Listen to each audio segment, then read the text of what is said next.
Yan, hello mga idol. Ang mga pusa pala, minsan akala nila baby pa rin sila. Tingnan nyo to. Isa na po siyang fully developed na adult na pusa, pero dumidede pa siya. At ang matindi rito, ang dinededehan niya po ay hindi po buntis at hindi rin babaeng pusa.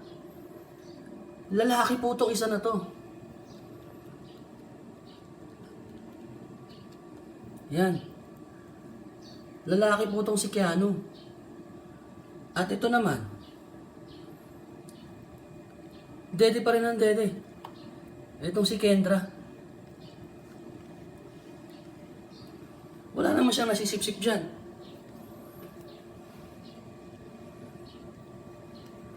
Bakit kaya ganyan, no?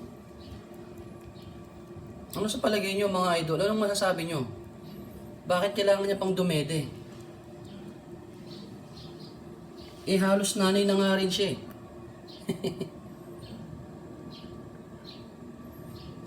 Natigil. Bakit ka dumedede? Anong masasabi mo? Ha? Anong masasabi mo? I-interviewin kita. Bakit ka dumedede?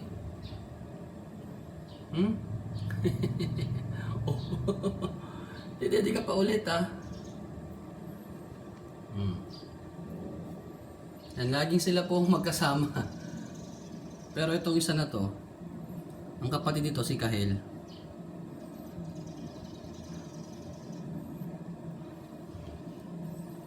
Itong isa naman walang pakialam.